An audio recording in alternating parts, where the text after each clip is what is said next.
Good evening students. मैं advocate Neha Singh आप सभी का अपने यूट्यूब चैनल एडवोकेट नेहा की पाठशाला में एक बार पुनः स्वागत करती हूँ।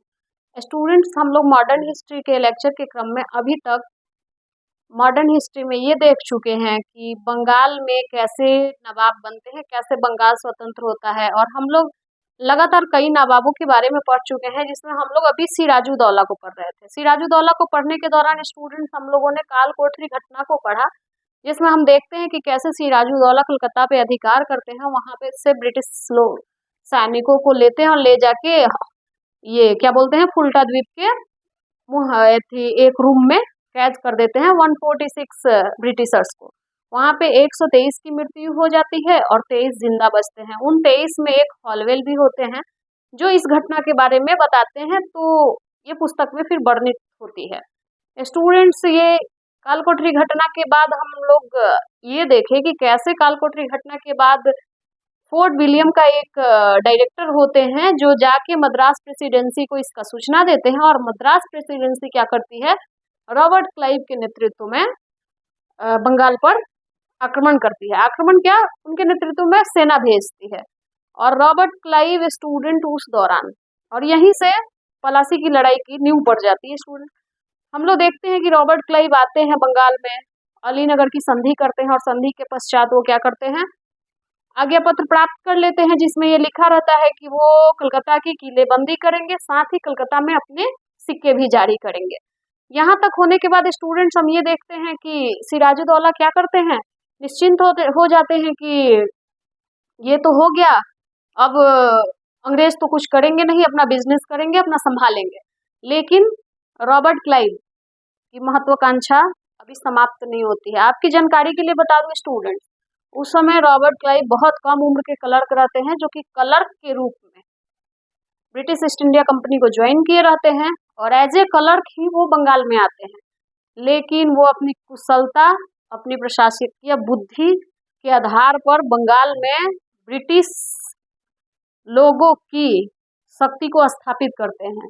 और आने के बाद सिराजुद्दौला से संधि करने के बाद सिराजुद्दौला को ये लगता है कि हम तो ब्रिटिश ईस्ट इंडिया कंपनी से संधि कर लिए, तो ब्रिटिश ईस्ट इंडिया कंपनी अब हमें नहीं परेशान करेगी और हमें कोई समस्या उत्पन्न नहीं होगा, और ये व्यापार करेगी और अपना कार्य करेगी। लेकिन रॉबर्ट क्लाइव यहीं पे निश्चिंत नहीं होते हैं। रॉबर्ट क्लाइव की महत्वाकांक्षा और बढ़ जाती है। क्यों? क्योंकि उनको ये लगता है कि अगर बंगाल में मानिकचंद जैसा एक व्यक्ति है तो और कई मानिकचंद हो सकते हैं, और मानिकचंद को ही पैसे देके, मानिकचंद को ही लालच देके मानिकचंद को अपने पक्ष में रॉबर्ट क्लाइव कर लेते हैं। और पक्ष में करने के बाद रॉबर्ट क्लाइव मानिकचंद से पूछते हैं कि आप हमें ये बताइए कि पूरे बंगाल में सिराजुद्दौला के नवाबशिप में आने के बाद उनसे कौन कौन व्यक्ति नाराज है। तो स्टूडेंट, जो भी लोग भी अली वर्दी खां के समय में ऊंचे पद पर थे, अली वर्दी खां के नेतृत्व में सिराजुद्दौला का पालन पोषण हुआ था, बहुत लाड़ प्यार से वो पाले गए थे, जिसके कारण मैं बता ही चुकी हूँ कि वो बहुत जिद्दी हो गए थे। इसके बाद क्या होता है कि वो क्या करते थे, किसी का भी अपमान कर देते थे। अब उसी अपमान के कारण बहुत ऐसे प्रशासन में लोग थे जो कि सिराजुद्दौला से परेशान थे, उसके भय से काम कर रहे थे, लेकिन उसको पसंद कभी नहीं करते थे। स्टूडेंट, पसंद नहीं करने का कारण था कि वो चाहते थे कि ये शासन, बंगाल का शासन इसके हाथ में रहे ही नहीं, सिराज नवाब रहे ही नहीं। और इस चीज का लाभ होने वाला था किसको, तो रॉबर्ट क्लाइव को। मानिकचंद को रॉबर्ट क्लाइव लालच देता है और कहता है कि अगर आपके नजर में कोई भी ऐसा व्यक्ति हो जो सिराज से मुक्त होना चाहता है तो आप हमसे उसको मिलवाइए। मानिकचंद कहता है कि ये तो बहुत आम सी बात है, चलिए हम मिलवाते हैं। और सबसे पहले मानिकचंद किससे मिलवाता है, तो घसीटी बेगम से। कौन रहती है घसीटी बेगम, तो मौसी रहती है सिराजुद्दौला की, और सिराजुद्दौला से नाराज भी रहती है क्योंकि महत्वाकांक्षा उनकी भी रहती है, वो भी बंगाल में हिस्सा चाहती है। रॉबर्ट क्लाइव उनसे कहता है कि आप क्यों परेशान है सिराजुद्दौला से, तो वो बताती हैं कि बंगाल में मेरा भी हिस्सा हुआ। तो रॉबर्ट क्लाइव उनको लालच देता है कि हम आपको बंगाल में हिस्सा देंगे, यदि ब्रिटिश ईस्ट इंडिया कंपनी का बंगाल पे अधिकार होता है तो आपको आपका उतना ही हिस्सा मिलेगा जितना हिस्से की आप अधिकारी हैं। आपको बस एक ही काम करना है कि राजमहल में रह के, अर्थात नवाब के नजदीक रह के, उसके इर्द गिर्द होने वाली घटनाओं की सूचना देना है। और घसीटी बेगम इसमें एक्सपर्ट रहती है। स्टूडेंट कहती है ये तो हमारे लिए आम बात है, वो इसके लिए मान जाती हैं। रॉबर्ट क्लाइव यहीं पर शांत नहीं होता, इधर अपना सेना भी गठित करता है, रणनीति भी बना रहा होता है कि कैसे बंगाल पे हमको अधिकार करना है। स्टूडेंट इसके बाद रॉबर्ट क्लाइव कहता है कि और कौन है। मानिकचंद उसको मिलवाते हैं किससे, राय दुर्लभ से। कौन रहते हैं, राय दुर्लभ। तो राय दुर्लभ अलीवर्दी खां के बहुत ही विश्वस्त मित्र रहते हैं, और ये जब अलीवर्दी खां नवाब रहते हैं तो राय दुर्लभ उस टाइम बंगाल के दीवान रहते हैं और रेवेन्यू डिपार्टमेंट का देखरेख वही करते हैं। और राय दुर्लभ इसलिए सिराजुद्दौला से परेशान रहते हैं क्योंकि सिराजुद्दौला हर एक बात पे उनको अपमानित करते रहता है। तो पहला हो गई घसीटी बेगम जो सिराज के खिलाफ हुई, दूसरे हो गए राय दुर्लभ। ये राय दुर्लभ कौन रहते हैं, तो राय दुर्लभ रहते हैं बंगाल के दीवान अलीवर्दी खां के विश्वस्त मित्र रहते हैं, और ये बंगाल के राजस्व का अनुभव इनको पूरा रहता है, लेकिन सिराज इनका अपमान किए रहते हैं, जिसके कारण सिराजुद्दौला से ये नाराज रहते हैं। इतना ही पे नहीं मानते हैं रॉबर्ट क्लाइव, कहते हैं कि इन दोनों से मिलने के बाद कहते हैं और भी कोई है क्या। तो मानिकचंद और राय दुर्लभ कहते हैं कि बिल्कुल है। तो कौन है, तो जगत सेठ। इन सब का नाम सुने होंगे स्टूडेंट आप लोग, जगत सेठ।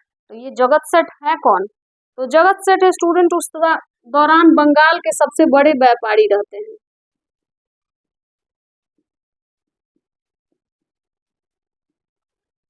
इनसे पूछा जाता है इनके नाराजगी के कारण, तो इनके नाराजगी का कारण क्या रहता है कि सिराजुद्दौला नवाब बनने के बाद बंगाल के व्यापार में भी हस्तक्षेप करने लगे थे, जिससे जगत सेठ परेशान थे क्योंकि ये जगत सेठ को पसंद नहीं था।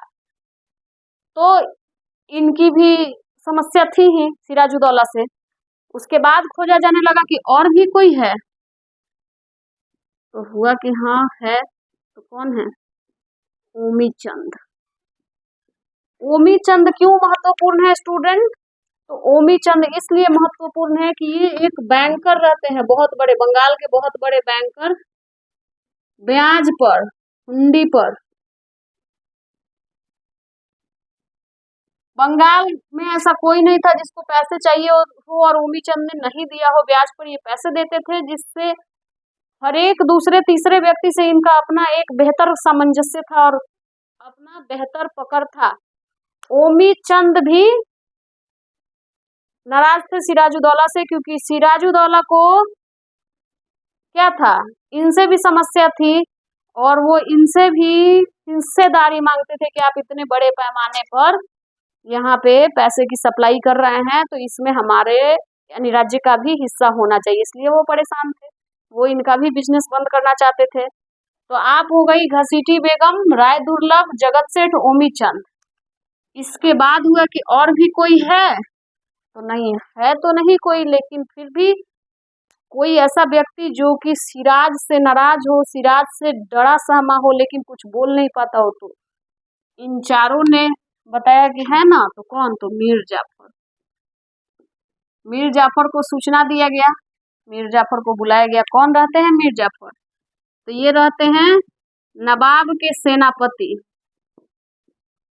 नवाब के ये सेनापति रहते हैं, और इनसे ये सिराजुद्दौला से बहुत ज्यादा डरते हैं।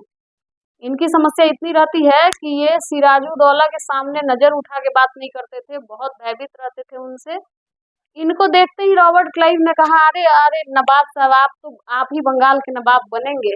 अब मीर जाफर बोला कि नहीं नहीं नहीं, हम नहीं, हमें बंगाल का नवाब नहीं बनना है, कि हम सिराजुद्दौला के खिलाफ नहीं जाएंगे, नहीं तो वो हमें ही नहीं हमारे पूरे परिवार को मौत के घाट उतार देंगे, हम ये सब नहीं कर सकते हैं।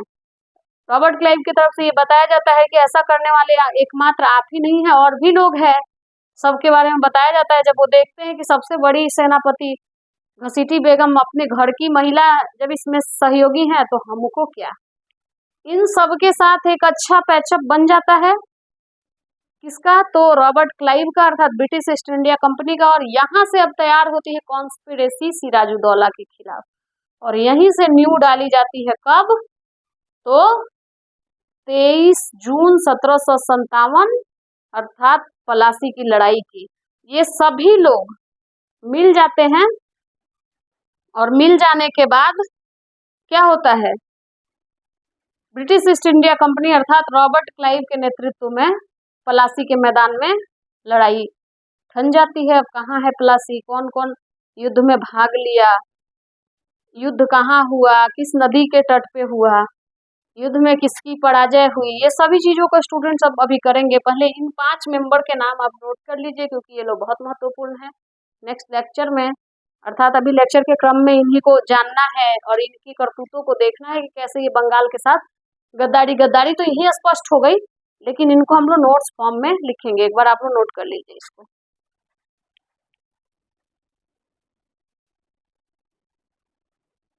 स्टूडेंट आ जाते हैं हम सबसे इम्पोर्टेंट डेट 23 जून 1757। इस दिन क्या होता है, पलासी का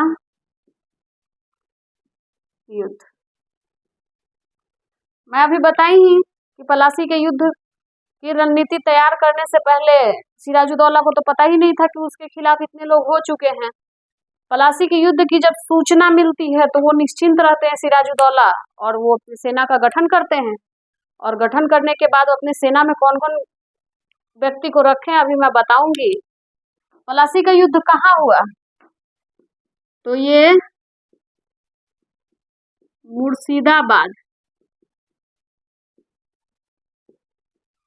मुर्शिदाबाद से 22 मील दूर, मुर्शिदाबाद से 22 मील दूर पलासी के मैदान में।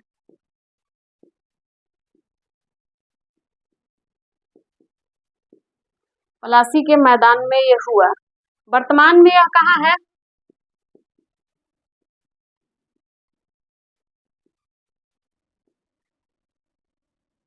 नदिया जिला, बंगाल में नदिया है,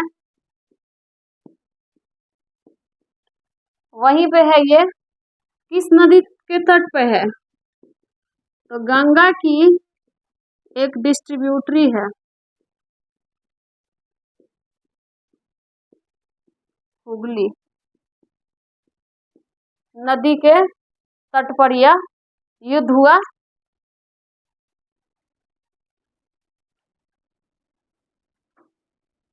हुगली की सहायक, अगर ज्यादा डेप्थ चला जाए स्टूडेंट तो आप यहाँ हुगली की सहायक नदी एक और है, आप वो भी लिख सकते हैं, भागीरथी। अगर आपसे जेन्युइनली पूछे कि पलासी का युद्ध कहाँ हुआ था तो एक आंसर ये हो जाएगा कि मुर्शिदाबाद से 22 मील दूर। यह ऑप्शन नहीं है तो डायरेक्ट पलासी के मैदान में। हो सकता है कि पूछ दे कि पलासी कहाँ स्थित है, तो वर्तमान के नदिया जिले में। अगर पूछ दे कि किस नदी के किनारे, तो आप गंगा की डिस्ट्रीब्यूटरी हुगली भी बोल सकते हैं, और इससे भी डेप्थ जाता है, ये नहीं है तो भागीरथी नदी दिखे तो आप इसको भी आंसर बना सकते हैं। तो यहाँ पे ये युद्ध होता है। युद्ध किसके किसके बीच होता है,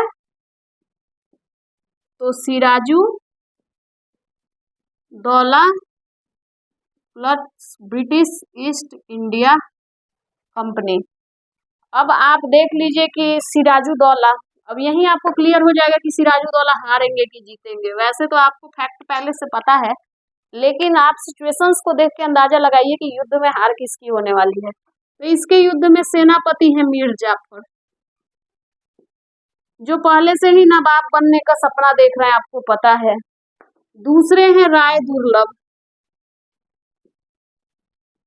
जो कि सिराजुद्दौला से नाराज होकर ब्रिटिश ईस्ट इंडिया कंपनी से मिल चुके हैं। तीसरे हैं मीर मदान,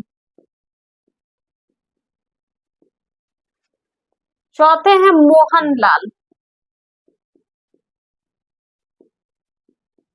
और स्टूडेंट इन्हीं के दौरान तो सप्तवर्षीय युद्ध होता है, और इस दौरान ये फ्रांसीसियों को कहते हैं कि किलेबंदी नहीं करना है, तो वो मान जाते हैं, तो उनसे अच्छा संबंध हो जाता है। और वहीं ब्रिटिश ईस्ट इंडिया कंपनी नहीं मानती है तो युद्ध की नौबत आ जाती है। तो इसमें कुछ फ्रांसीसी सैनिक रहते हैं।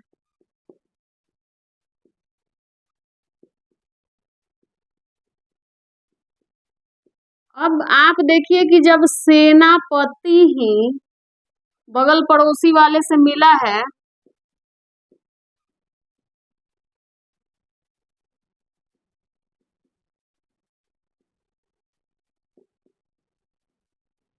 सहयोगी थे इनके वाटसन, तो क्या ये कभी युद्ध जीत सकते हैं? इनका तो सेनापति ही पहले मिला हुआ है। युद्ध में ये लोग युद्ध कर ही नहीं रहे थे। बाकी तीन लोग जो बचे थे, तीन प्रभाग के लोग, वो इनकी स्थिति को देख के कमजोर पड़ गए। और कमजोर पड़ने के दौरान क्या हुआ कि ये समझ गए ये लोग मारे गए। अंततः ये मारे गए, ये दोनों तो उनके ही आदमी थे, कुछ होने वाला था नहीं। अंत में मीर जाफर के पुत्र मीरन, मीर जाफर के एक बेटे थे मीरन, के आदेश पर एक व्यक्ति था मोहम्मद बेग,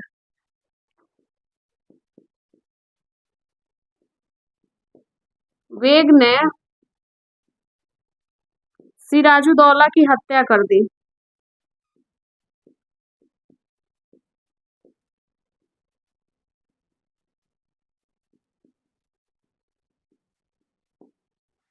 सिराजुद्दौला की हत्या कर दी। किसी परीक्षा में शायद मैं एग्जामिनेशन देने गई थी, उस दौरान मैंने एक क्वेश्चन देखा था कि पलासी की लड़ाई के दौरान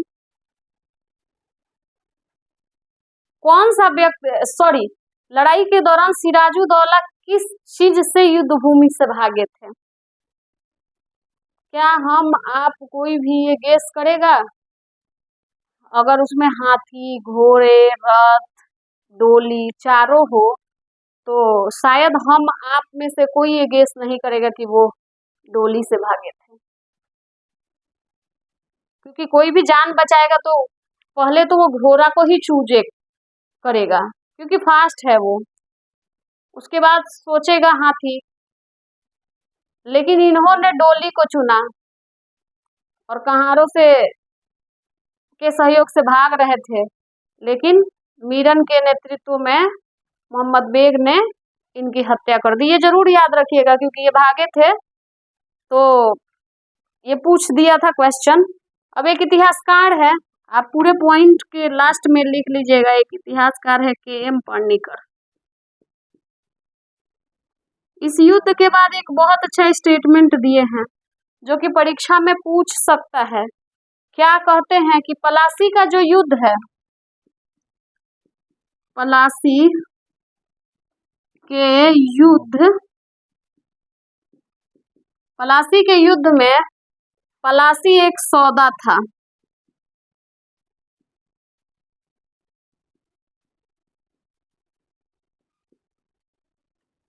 तो स्टूडेंट सौदा था ही, मैं अभी पीछे बताई ही हूँ। राय दुर्लभ को भी लालच थी, उनको भी धन चाहिए था, नाराज भी थे सिराजुद्दौला को।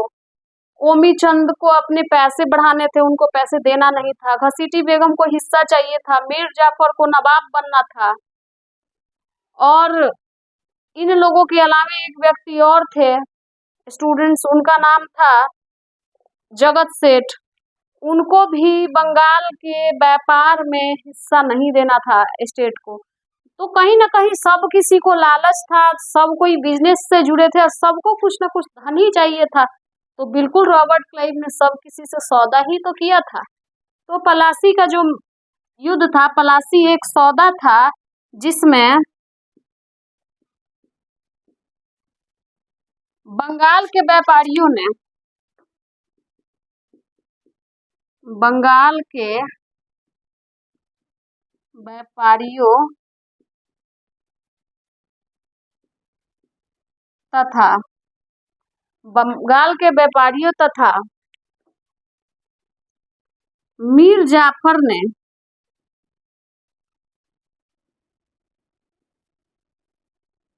कंपनी के हाथ